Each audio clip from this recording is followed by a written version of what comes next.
Hi friend, green আর্টে আপনাদের স্বাগত। বন্ধুরা, আজ আমি লিকুইড ফার্টিলাইজার প্রয়োগ করব গাছে, সেটার পদ্ধতি দেখাবো, যেটা রেডি থাকে একদম। আপনারা শুধু ইউজ করবেন। আর এখানে আমার গার্ডেনটাকে একটু অন্যরকমভাবে সাজাবো, অনেক দিন ধরে একরকম আছে। আর আমার ছাদটা ভীষণই ছোট, সেটাকে গুছিয়ে দেখাবো। তো বন্ধুরা, ভিডিওটা ভালো লাগলে প্লিজ সাবস্ক্রাইব করবেন আর পাশে থাকা বেল বটন অন করে দেবেন। আর আপনাদের কমেন্ট আমার কাছে অনেক মূল্যবান, তো অবশ্যই কমেন্ট করে জানাবেন ভিডিওটা কেমন লাগছে। দেখুন বন্ধুরা, আমার ছাদটা ভীষণই ছোট, তো আমি রেলিংয়ের উপর দিয়ে ফুলগুলো সাজিয়ে দিলাম। উইন্টারে যেহেতু ফুলের বাহার, তো একটু একটু করে ফুল হতে হতে অনেকটাই হয়ে গেছে। তো নিচে দিতে গেলে দেখছি যে ছাদ অনেকটা গ্যাপ হয়ে যায়। আর আমার একটা 5 বছরের বেবি আছে, সে একটু খেলাধুলা করে, তো সেই জন্য আমি একটু ছাদটাকে অন্যরকমভাবে সাজাবো আজকে। বন্ধুরা দেখুন, এখানে আমি বায়োভিটা এক্স নিয়েছি, যেটা সিউইডও বলতে পারেন, সামুদ্রিক শৈবাল।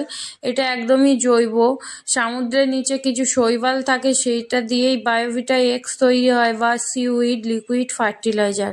তো অনেক দিন ধরে আমার কাছে কোনো সরিষার খোল জাতীয় কোনো খাবার নেই, তো গাছে কিছু প্রয়োগ করা হয়নি 10-12 দিনের উপর। তো কিছু না কিছু 10 দিন অন্তরে মিনিমাম প্রয়োগ করতে হয়। তো আমি এখানে বায়োভিটা এক্স প্রয়োগ করব। 1 লিটার জলে আমি এখানে 10 ফোঁটা নিয়ে নিলাম। আপনারা চাইলে বাড়িয়ে কমিয়ে নিতে পারেন, এর কোনো খারাপ রেজাল্ট নেই, কিন্তু খুব ভালো রেজাল্ট করে। তো সমস্ত গাছে আমি সবজি ফল থেকে আরম্ভ করে আমার উইন্টার সিজন সমস্ত গাছে আমি এটা প্রয়োগ করব।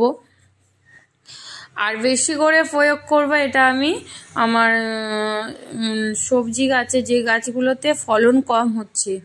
তো বেগুন গাছে মোটামুটি ফলন হচ্ছে, সেটা আপনারা দেখতে পাচ্ছেন। আর আমি একটা বেগুন কালও তুলে নিয়েছি, একই এতে 4খানা বেগুন হয়েছিল। আর লাউ গাছটার ছেলে ফুল আসছে, কিন্তু আমি কাটিং করলে 2G কাটিং যদি করি এখনই, যেহেতু গাছটা ছোট, তো আমার আগে একটা লাউ গাছ ছিল, তাতে লাউও হয়েছে, কিন্তু এই লাউ গাছটা ছোট, তো কাটছি না, 2-4খানা ডাল বেরোক তারপরে কাটবো। ছোট গাছে যদি আমরা 2G কাটিং করে দিই, তখন পুরুষ ফুলের সংখ্যা কম হয়ে যায়, স্ত্রী ফুল বেশি হয়ে যায়, তার ফলে পরাগ সংযোগ কম হয় আর ফল বসতে চায় না, এই জন্য। তো বন্ধুরা দেখুন, পাতাকপিও টবে সুন্দর হয়, সেটা দেখার জন্য আমি পাতাকপি এখানে কিছু লাগিয়েছি। আমার নিচেও কিছুটা জায়গায় আমি পাতাকপি লাগিয়েছি, সেটাও আপনাদের সাথে শেয়ার করব। আর কি অসম্ভব টমেটো হয়ে আছে দেখুন। টমেটোটা একটাই দেখলাম যে টমেটো গাছ কিনতে লাগে না, আমরা যেহেতু গাছে সবজির খোসা প্রয়োগ করি, সেখান থেকে এই টমেটো গাছ, কুমড়ো গাছ এসব বেরিয়ে যায়। তো বন্ধুরা চলুন, এবার আমি ছাদ বাগানটাকে গুছাই। বললামই তো যে আমার ছাদ বাগানটা খুবই ছোট, তো এই কর্নারটা আমি ফুল গাছের জন্য রেখেছি। তো উইন্টারে যেহেতু আমরা অনেক অনেক ফুল গাছে লাগাই, একটু একটু করে বাড়তে বাড়তে বেশ অনেক হয়ে গেছে, আর চারিদিকে ছড়িয়ে ছিটিয়ে আছে। এই কর্নারের কিছু ফোটা ফুল রেখেছি, আর এমনি সব জায়গায় মোটামুটি আছে, যেগুলো এখনো ফুল আসেনি, ফুল আসছে, কুড়ি এসছে। তো আমি এখন ফোটা ফুলগুলোকে রেলিংয়ের উপরে কিছুটা তুলে দেব, আর কুঁড়ি গাছের ফুলগুলো সামনে আনবো।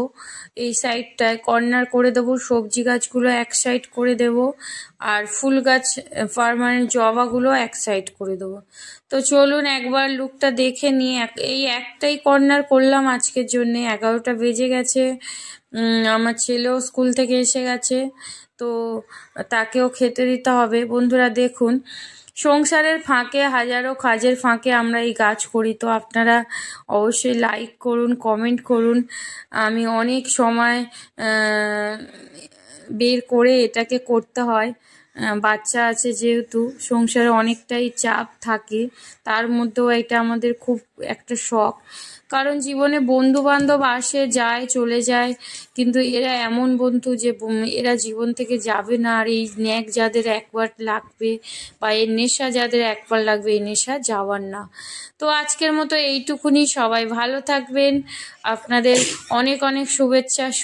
সুস্থ থাকবেন, আর অনেক অনেক গাছ লাগান, বাগান করুন, আর অনেক ভালো করে হ্যাপি থাকুন। নমস্কার, আজকের মতোই এইটুকু বন্ধুরা।